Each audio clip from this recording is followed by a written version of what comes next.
Welcome once again to yet another beautiful program here at Humanist TV Africa. You are most welcome to yet another beautiful program at Humanist TV Africa. And of course, my name is Kato Mukasa. I'm your host for today.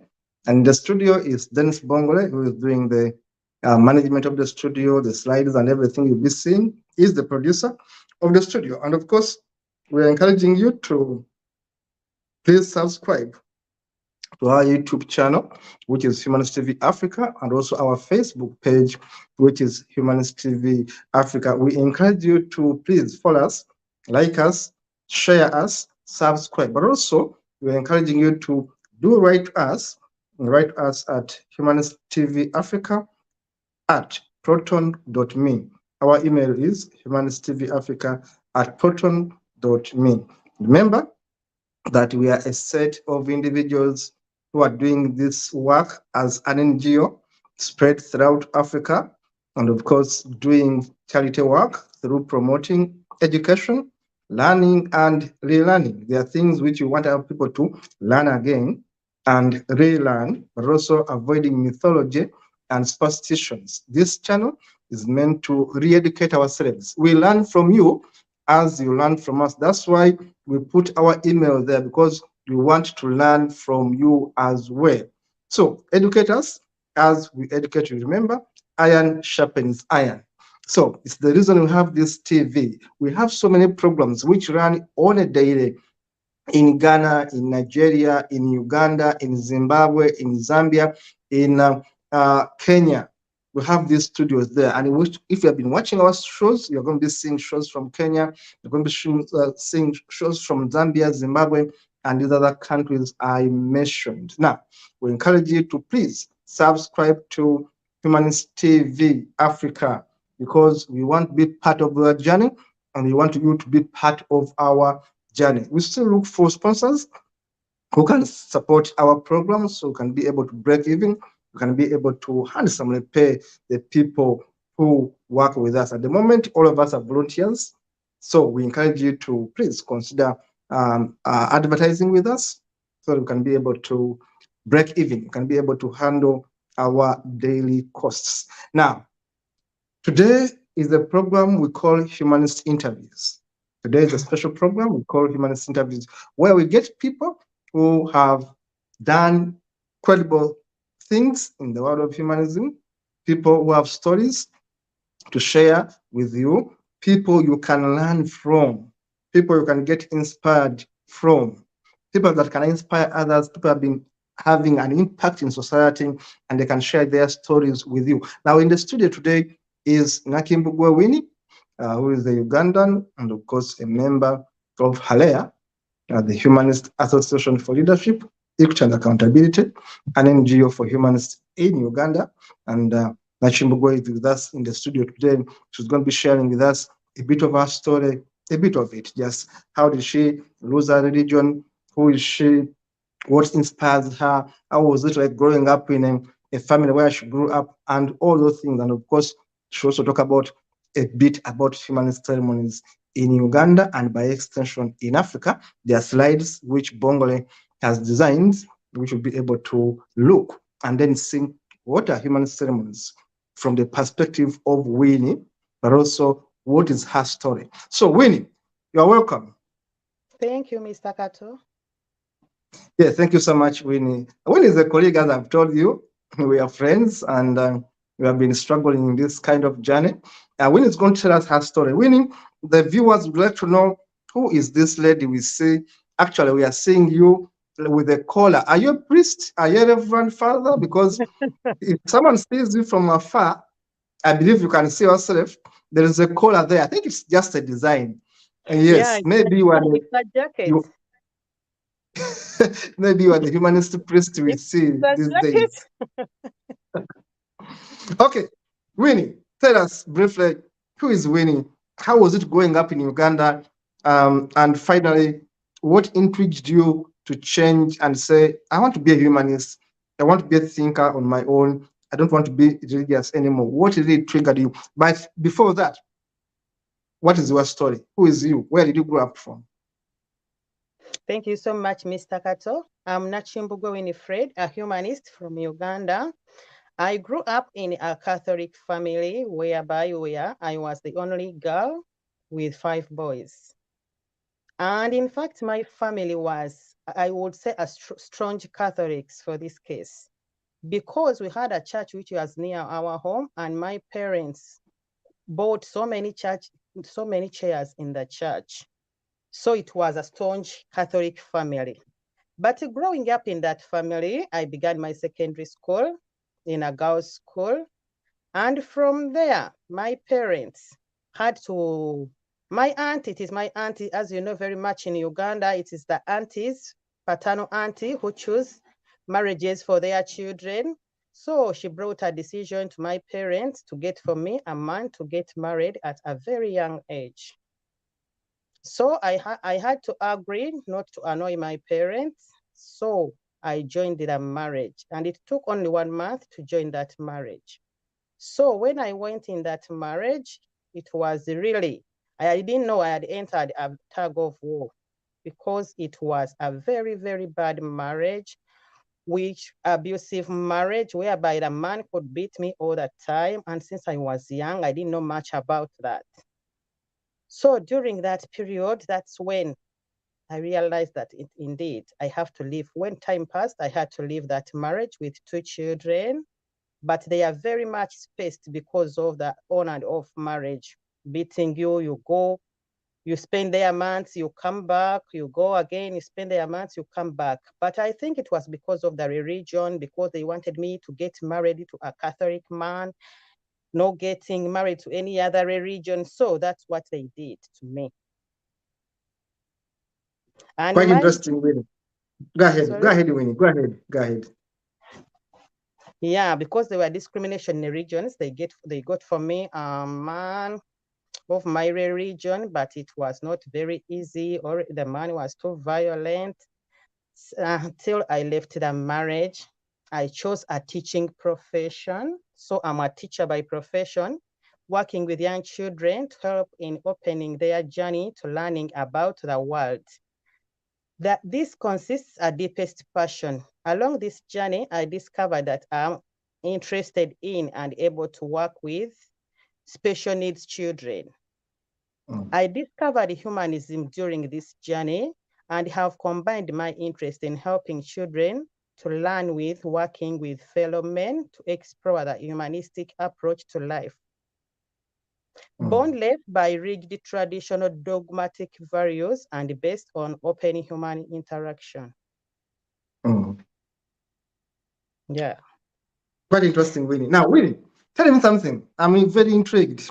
Of course, I know your story. I'm a fellow Ugandan, but I want to know, how was it like growing up with boys? The only girl growing up among boys. Did you fight with them? Did you Of teach your course, boy of course, things? of course. I also felt myself like a boy because we could fight, climb trees like African children, drive bicycle tires. I used to play boys' games, and I could Mm. also fight them to show that I'm also like them. Mm. Yeah. Yes, it's very interesting. Someone from Barara called Muye is watching and says live from Barara. They are watching you, Winnie. Now, because growing up with boys, and we said there are 5 boys, were you the youngest, or in between the middle? Well, how was your position in the family? I was the third last The with third my last. sister. Yeah. So you end up acting like a boy, having games of boys, Yeah. at home. Did Yes, it we used affect? to do it like Continue. Please continue. you were asking me, please. Did it Did you affect? affect? Did that kind of attitude, like, because me, I come from a family which is balanced. We have 4 girls and 4 boys. I come from a family where we are balanced. Now, there was no big thing to do with that gender kind of competition. But then when you're the only girl, one thing happens that, which I can guess, is that there's too much attention on you, Yes. maybe too much love, I may suspect, because you are the only girl, or a bit of bullying, or a bit of protecting. To may all happen. We're going to tell us about this, what happened in between the three. Then when you go to school, you are more likely to carry yourself as a boy, because after all, you are growing up with boys. The advantage I may overlook or think about is that you may be bullied by boys, because you may be like you feel you are equal to them. Did this one affect you? Did my perception of one girl growing up among boys, did it affect the way you relate with men and women? By the way, most of my friends are boys since I grew up in a family with boys. And I remember one day I used to fight my brother who was next to me. And my mother would tell me, you wait, time is coming. You will see, he will also beat you. But indeed, time came. And I realized, but I can no longer fight him. Mm. And there is another story. I remember one day my brother, it was my elder brother. He punched me in the head. So I went and reported to my mom. I wanted mom to punish him. But when I reported him, mom called him and just told him, you go, but stop it. So when he came back, he came laughing and told me, now smell this punch. You see, I gave you one and you had like a metal. You never joke with me. So it was that kind of bullying, which I grew up in. Yeah, there is a message from Senga BC. She says, Bambi, sorry, Mwala, for that. They are even sending you stories that you suffered. They are Yeah, saying indeed. you suffered working with boys alone, growing up with boys alone. But I think it was also lovely. I don't think they bullied you in a way, like the brothers bullied you in a way. Again, tell us, Winnie, apart from that, how was it like studying in Uganda? How did you find the schools like? Were they very religious? Did it even affect you? The education system in Uganda, studying up in Catholic schools, I know. How was it like? Yes, I used to study in Catholic schools, praying all the time, the rosary all the time. So it wasn't so hard. In fact, I reached an extent whereby I was really tired of the rosary. Very early in the morning, even if it's a weekend when you expect to rest a bit, you have to wake up and pray the rosary. Even this Mm. during the Easter time, we could go to the church at the Easter vigil and you pray at night. So I didn't like that at all. Yes, it must have affected you. It must have affected Mm. you. Now, are there things which specifically pushed you out of religion that you thought they were a bit awkward, they were a bit weird? Are there some instances where you thought that, for example, it's not good? Like for me, one of the instances was forcing me to go to church every Sunday. I hated it. I hated leaving my bed early morning every Sunday. The other thing was beating me for eating ostia. I don't know how they call it in the better language. You know that bread of the body of Jesus Christ. They beat And me up for eating it. going to the Because, church, you come back and when you have not been attentive at all, and I ask you the verses they have read in the church, you open the eyes and they tell you, no uh-huh, eating food today. You have to uh-huh. go back. Now share with us those incidences that actually made you question the teachings of this church. So my journey of deconversion from religion Mm, mm, growing up, mm. I went along with a routine, taking for granted that life is governed by faithful adherences to prescribed behaviors and practices that often had nothing to do with what I was going through in life. I had a bad experience of a relative who got captured in a certain church one time. He told her he went to a certain church. By the way, before going there, she was well off. She had a car driving. She had built her own houses. But when she started going to that church, I don't know what they told her, but I saw her, she first sold the car, took all the money to the church. After finishing that money, she sold off her houses, also took the money. And when the money was finished, then the pastor told that person, now you can go back and work, because she had even stopped working all the time, going to church for prayers, night prayers all the time. So she went back and got her. I myself tried to get for her a job because she was a teacher.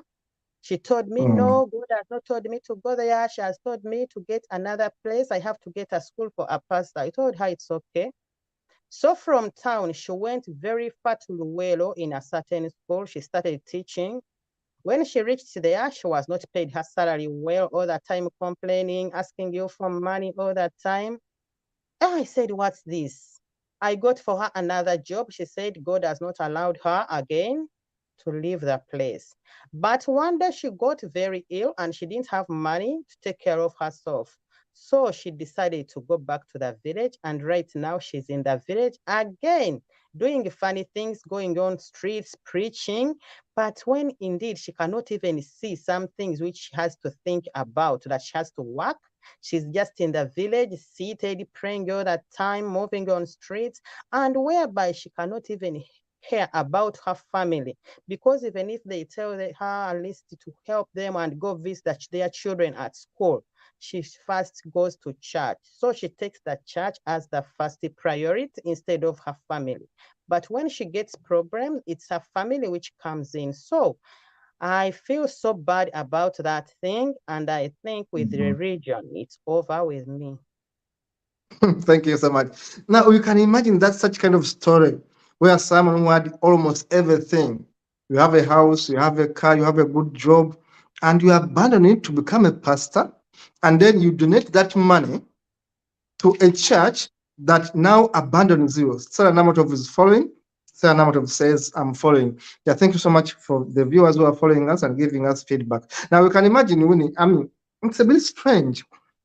Now, in your own story, I mean, in your own experience, you talked about being forced into a marriage. And of course, you told me that story a long time ago. I know that story, but even here you mentioned it. How is it like in Uganda with marriage? Is it very common for sengas, the aunties, for our mothers, our fathers, to force us into other marriages?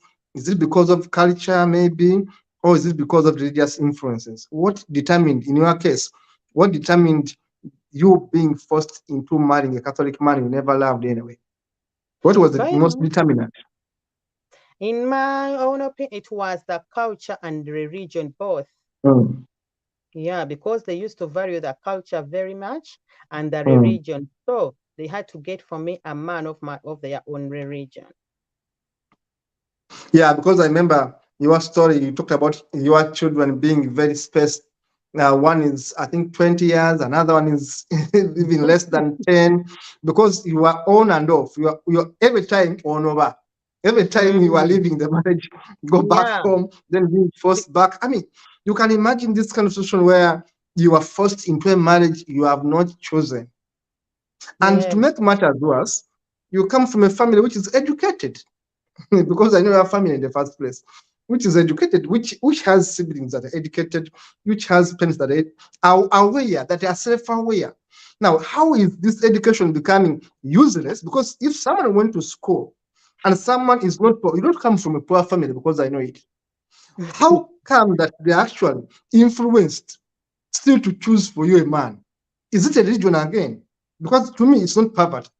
In your case, it's not poverty. No, it's not poverty. There must be something else. Was it that you have overgrown, that they are saying, like this girl is going to overstay at home? Or it was a Catholic man must marry her, not a Muslim one? What was the cause really? It was a Catholic man and a Catholic family, because my auntie found that family and said, I know the family, very well. They are strong Catholics. I think they can handle our daughter very well.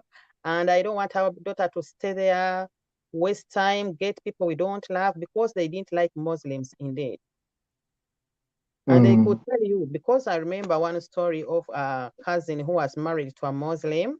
By the one aunt of mine was married to a Muslim, but my grandmother didn't want to eat anything from her side. Even if we had gone to visit and you bring them, she could not, even if you had come with the eggs, you could say, don't put them in my saucepans. So we could not put them there. But funny enough, when she fell sick, it is that aunt who came and took care of her. I'm wondering, you see why I'm shaking my head is that we have a culture in Uganda and by extension in Africa where women were supposed not to eat specific foods. You have got a very good example.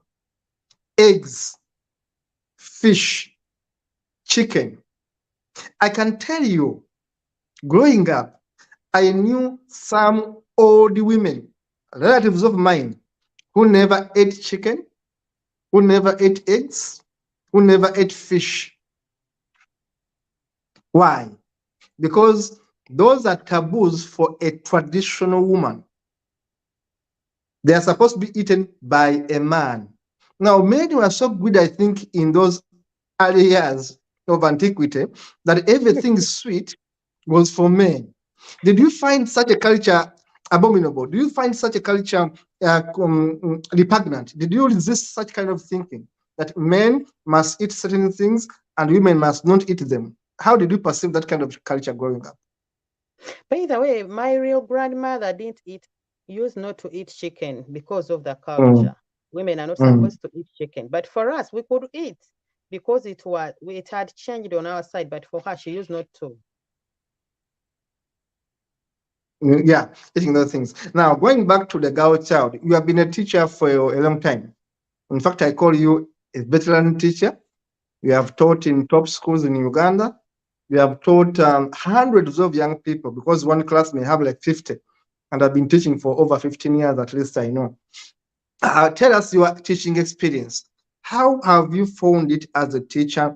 Is the school system educating learners or indoctrinating them? Are you programming people or you are making them learn? Are you teaching them about critical thinking or you tell them what you want them to learn, not what they are supposed to actually use and learn? Now, the point I'm making here, let me make it much more clearer. The education system in Uganda, you're a teacher, you have been there for a long time. And you have taught top schools in Uganda, which I will not mention unless you permit me, or you mention them yourself.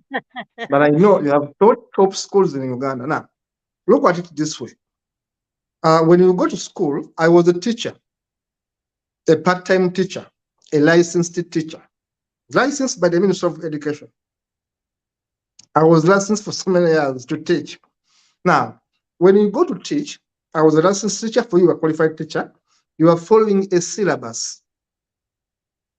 You are following a syllabus. And you must go, and for you, I know you have been teaching languages, for example. You have taught many young children how to speak better English. You are a very good English teacher, for example. I know that one.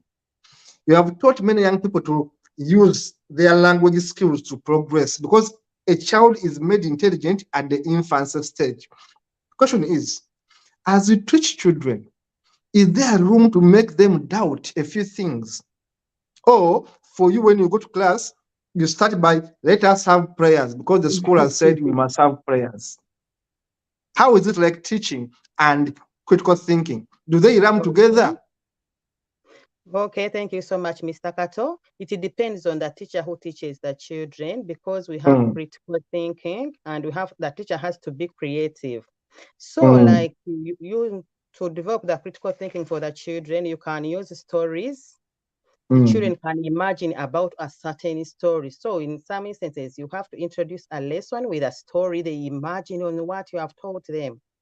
Then we have a picture talk. You can introduce a picture to the children. You give them a platform to talk about the picture. So every child has to come out with his or her own opinion about the picture, and you have to motivate them, not to discourage them. Then we have to make some hands-on materials. Like we teachers, you may not know them, but we make some cards, you just pour them for them down there, and you let them form their own words, sentences. So they are using critical thinking by that and forming their words. And in some instances, we use open, we can use ask open-ended questions, which begin with the following, like why, how, what, describe, tell me about, or what do you think? So that can help these children to develop critical thinking. Thank you so much. Thank you so much, Winnie. I think you are the best teacher I've had so far on the platform here. One, you are a qualified teacher. Two, you have taught for over 15 years. And three, they were quality schools in Uganda. I've taught the top primary schools in Uganda. I won't mention them until when you mention them yourself. Now, there is something special with the schools you went to, because you taught in schools where the children of the president go. These were first world schools. We call them first world schools. I put them in quotes. But of course, in Uganda, we graded them and said, these are top schools. We taught in top schools. Now, I've had the idea of Socrates' approach of teaching. Socrates used the approach of ask questions, which I've had you using. Now, let us be sincere. For you, you didn't go to top schools as a pupil. But as a teacher, because you excelled, you were teaching in a top school, in top schools. I want you to compare for me the education you got in primary. Was it the education you passed on to the children who go to these top schools where you have been teaching? No, because by the time I didn't know, by the way, how I used to learn reading. Because these days, the way we teach reading is very easy because we use the phonic method. But during our time, we used to learn A, B, C, D. And then they come up telling you this is the word apple. Yet it starts with A. But these days, when we are teaching these student learners, A is So when you begin with the apple, you can see how you can come up with a word apple. Apple. But we used to read, for my time, we used to say A. Now can we say apple? No. So these days, the reading has really changed because we now use the phonic method of reading. It is very easy for the children to learn reading because we sound the letters. We just sound them. Like the word cat, you can bring, it is that C is K. Cat. Yeah, really. I want you to take me again more into that lesson, because you see, the way my children speak English is not the way I speak it incidentally. I'm telling you. Why? My children speak better English than myself. They pronounce yet words better than me. Why? They have gone to good schools. They have got teachers like Winnie who are teaching them the phonics, the whatever the pronunciation you have talked about. For me, the schools I went to were good Catholic schools, but didn't have these top class methods of teaching. Now, you as a teacher, is there room as you teach, like in these schools, are there specific lessons you think that are geared towards promoting the thinking abilities of these children? Like, for example, all of us have gone to schools which are religious. Some of them are Islamic schools, others are Catholic schools, where there's no room to question. Winnie, when I was growing up, I was taught that a woman came from a man who was sleeping. Adam was meant to sleep, and from his sleep came a woman. I was taught creationism right from primary school.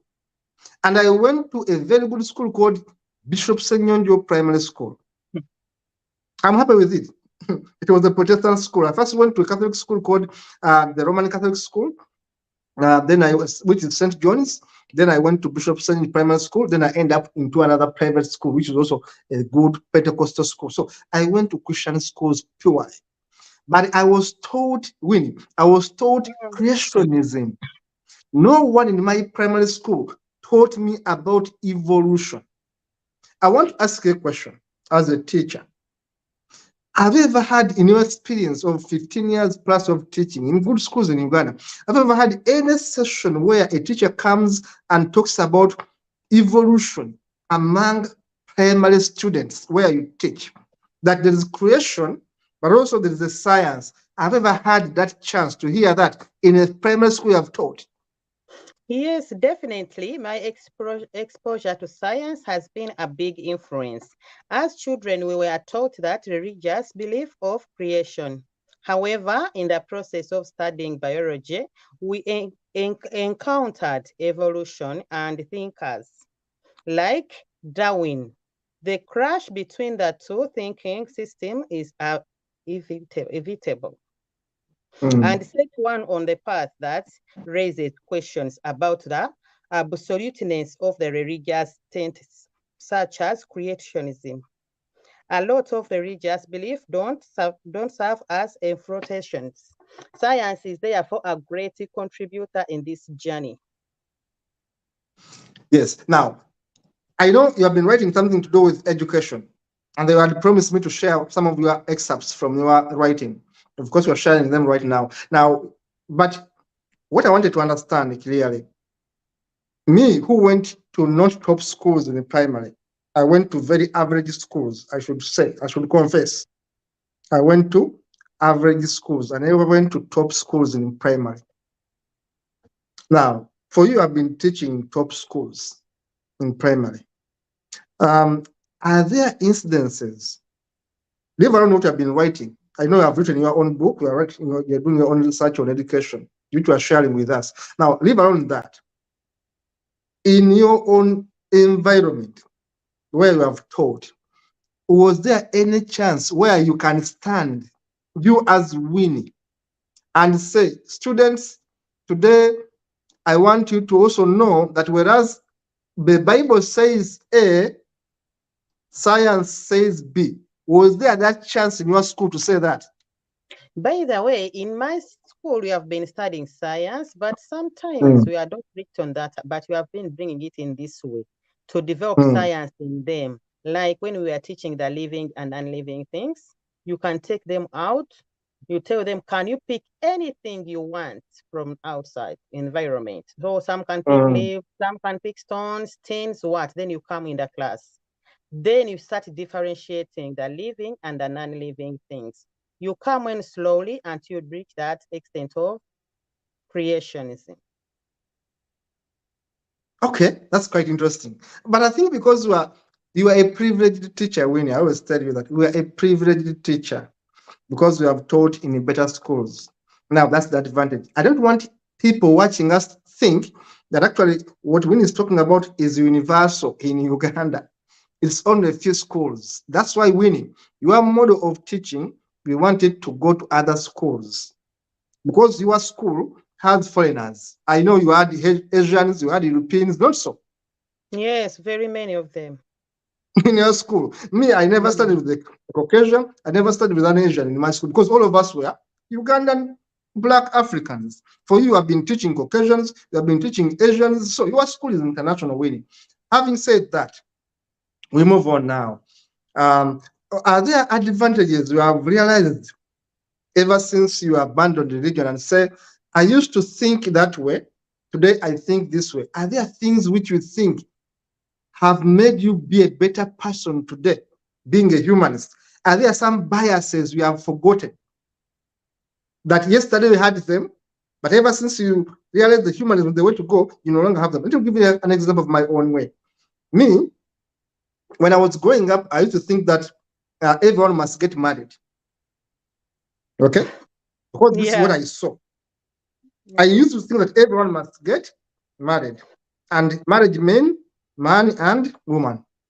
But everyone must get married. Until when I grew up and I realized that some of my siblings never wanted to get married. Number two, that many of my relatives actually never had children. Yet, when I was growing up, I thought that everyone must get married and must have children. But when I was observing as I grew, I realized that children are not so important. You can actually be happy without them. Marriage is not so important. When I became a humanist, I also realized that maybe even the whole idea of marriage, the whole idea of children, the whole idea of culture can be questioned. Why did I develop that? When I became a humanist. Now I want to ask you, when you became a humanist, are there some paradigm shifts, some cultural shocks, some changes that occurred to you in your thinking that now you think better than before?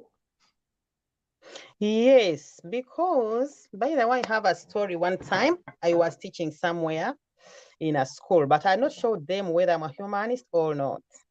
But in that school, they used to say that they are safe days, what and what. But I just look on.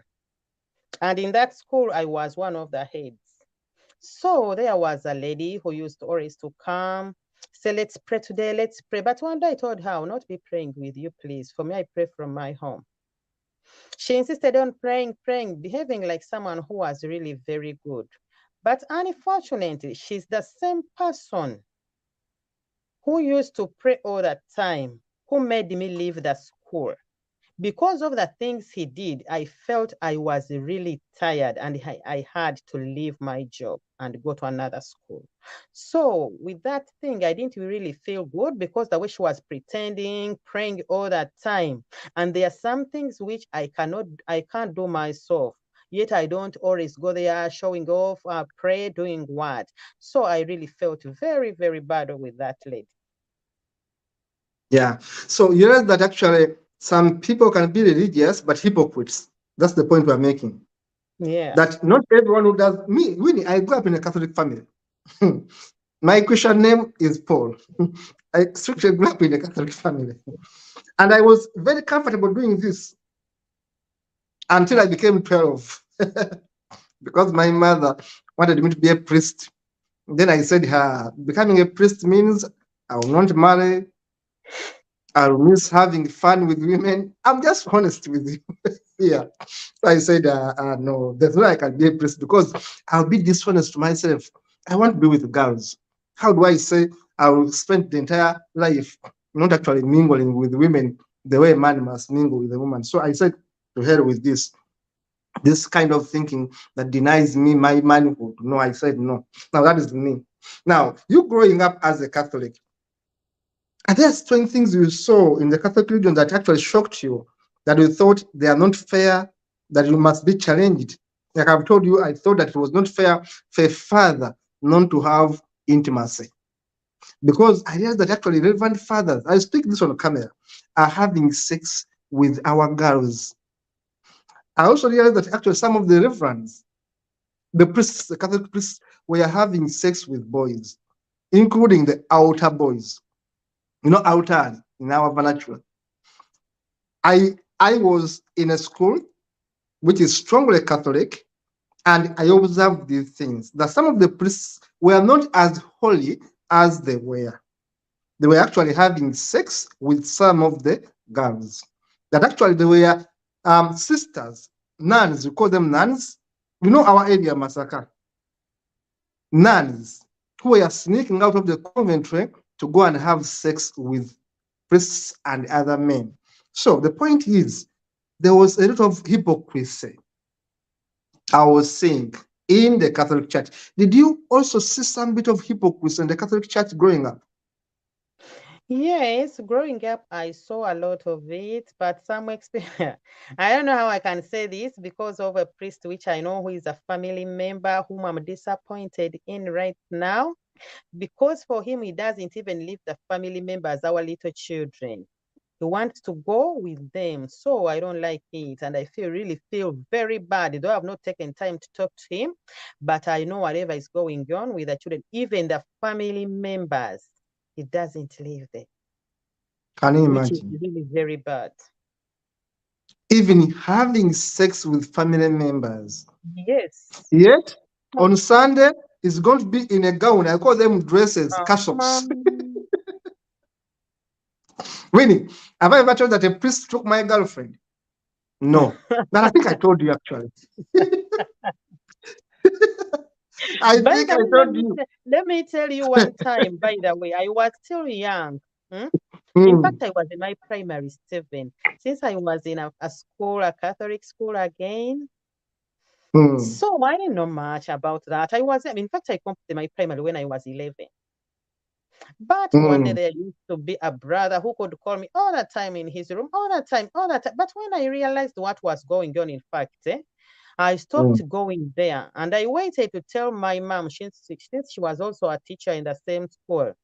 But good enough, he stopped it. And I was really young. I didn't know anything. So that is it. You can imagine now, we have talked much about the priests for today, but I think the viewers have been able to understand this. I mean, what you are saying is that there's too much hypocrisy. Me and Winnie share the same background. We are all from a Catholic background. And we come from districts where there are many Catholics. We come from Masaka, where there are so many Catholics. Actually, it's the center. We call it the epicenter of Catholicism. It's where we come from. Now, we know how hard it is to be a hypocrite and be able to show it openly. Because Winnie, one of our neighbors, where I grew up from, I should tell you, was a highly respected Catholic priest. I repeat this. Where I grew up from in Masaka, a place where my mother is being born, I will not mention it because it's towards the border going to Tanzania. Okay? There was a priest who was a neighbor of our home, had a woman, and the woman used to say, "This is my brother." Yet they were not related at all. But this was his woman.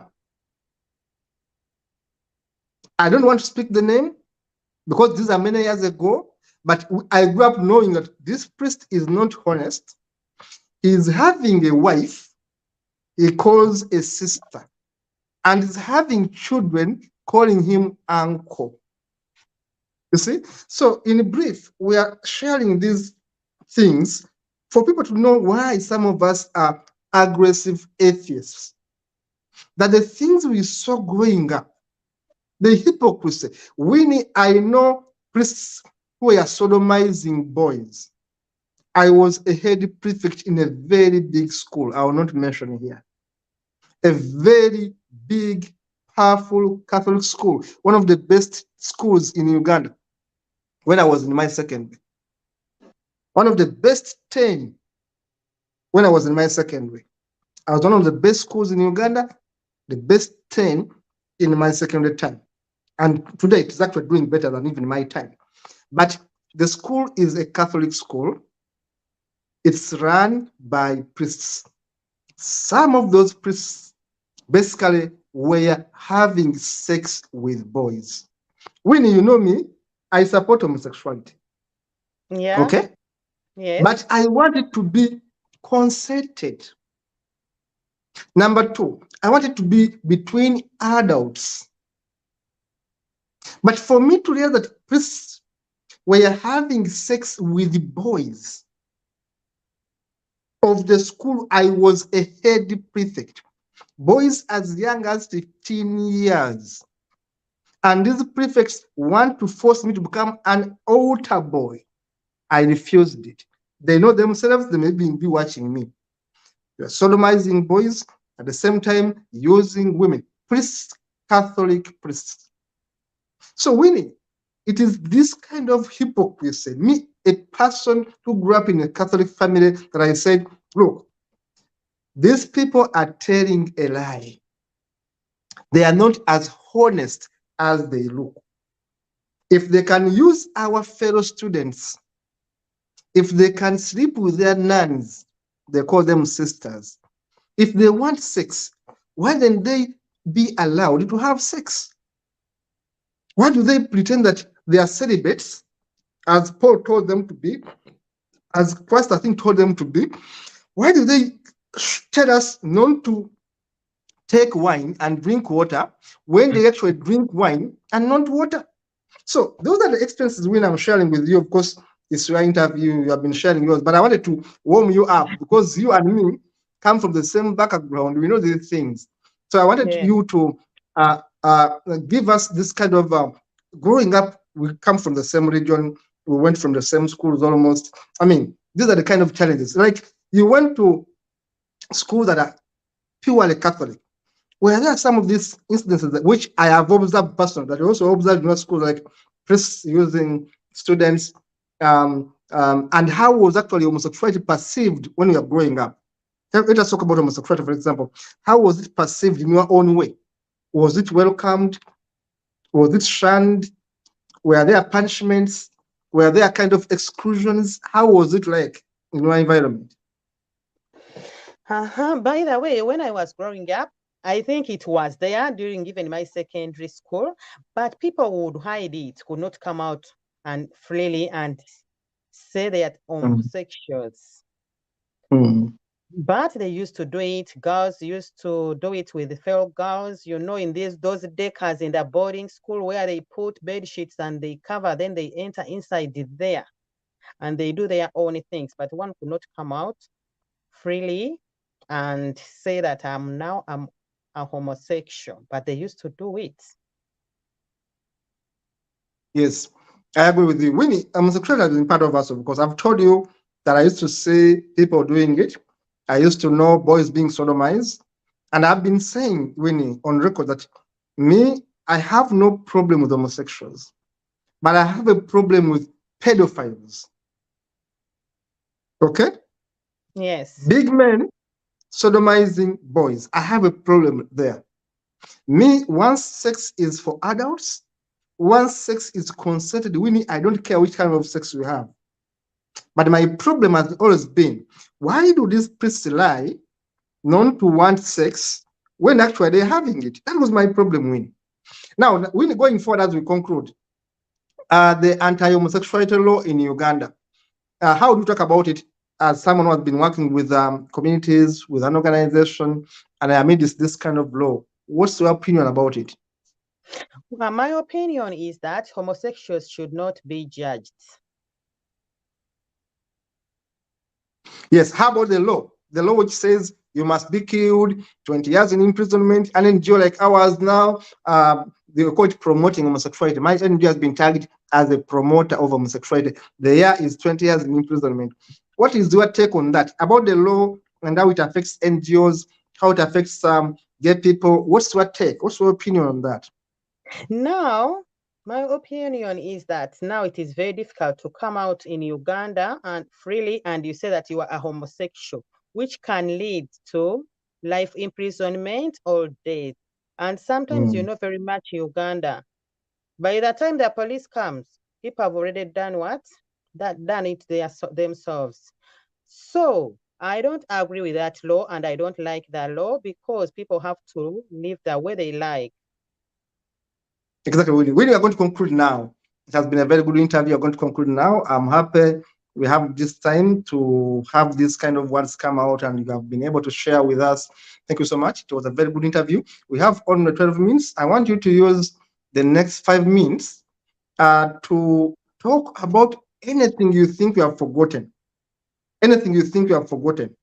Or you want to share with people as we conclude. They say, I wanted to say this, but I left it out. Share it now. I would like to talk about the humanistic ceremonies in Uganda. Yes. Yeah. Yeah, Winnie is going to share with us humanistic ceremonies in Uganda. Dennis, may you please give us those slides? Winnie is going to take us through them, just chap, very briefly. Yeah, Winnie, go ahead and talk now. I'm listening. You are listening, you're waiting for me. Yeah, you go ahead and talk about ceremonies.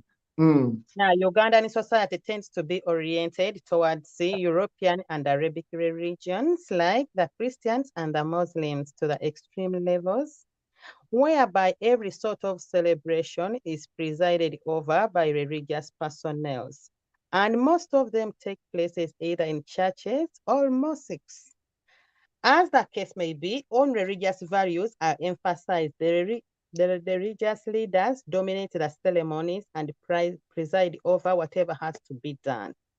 I have been involved in organizing and engaged and presiding over humanistic ceremonies. And these are the ceremonies we do in Uganda. We have the baby naming and welcoming ceremonies, secular funerals and weddings, humanistic secular funerals and ceremonies. We have humanistic weddings and marriages, and lastly, funeral rites. In this, we have a very trained team. including teachers, lawyers, journalists, and social workers, and ITC specialists. So if you would like to write your will, you can contact the Humanist Uganda Haleya Humanist Association for Leadership, Equity, and Accountability, and they can take you over it. And we have some challenges doing this. We lack finances to publicize our ceremonies. So whoever is ready to support us as Haleya, you can come in. There are some people you are going to see here on the screen whom you can contact and at least give us some financial services. And another challenge we have is about the Anti-Homosexuality Act. Our organization has been identified as a gay-friendly organization. And our organization, and we have been labeled as promoters of homosexuality. And you know, these days in Uganda, it is now a law. So once we are caught, it is either a death penalty or a life imprisonment. So please, organizations can come out and help us. So these are the people you can contact. We have Chams Joseph as our executive director, Haleya. We have Mr. Peter Clever Billy Muye. Haleya, they are the people you can contact for more information and more. And if you want to consult anything about this organization and for financial services in case of any help. Wow, Winnie, thank you so much for being a very wonderful host today. Guest today. You have been wonderful. You have been very terrific. You did very well. We appreciate all the publicity you have given us. We appreciate the story you have shared with us. Now we are going to say bye-bye. Winnie, I have 9 minutes to go, but you are going to use 5, and I'm going to use 5. Now, your parting shot, your conclusion. You can give just a summary of whatever you want us to know from your story, your conversation, whatever you want to talk about in conclusion, and then say goodbye. Okay, in my conclusion, I would like to talk about homosexuality. People try to look at homosexuals as people like you. Don't judge them, don't discriminate them. They are also the same people and human beings. As you see, humanists don't judge anyone. Wonderful, Winnie. Thank you. Go ahead, Winnie. You have your time. Sorry, go ahead. Go ahead. So I would like to conclude by saying thank you so, Mr. Kato. So thank you so much, Mr. Kato, for hosting me today. I'm Nakimbugwe Winnie. I will not tell you where I am right now, but thank you so much. Thank you so much, Winnie. Thank you so much, Winnie, for being a wonderful guest today. And thank you for giving us all that time. Dennis Bongole in the studio, thank you so much for all the work we have done, the slides and everything. And of course, for always being there to do these interviews with us. It has been Winnie Nakimbugwe from Uganda, a humanist, sharing her story and how she became a humanist. And of course, she's a professional teacher. One day we shall have her back for another story altogether. But today, it was our first interview with Humanist TV Africa. Winnie, thank you so much for making the time, for being a very good guest. I think I've learned a lot from you. I've shared even my secrets, which I don't even share just because you're on set. So we made me to speak a few things which I kept very inside me. But because we come from the same background, I had to share these things because we are here anyway. So I've enjoyed the show. Winnie, thank you so much for coming. And of course, Dennis, thank you so much for producing the show. Until next time, see you when I see you. Goodbye. Bye-bye. Yeah.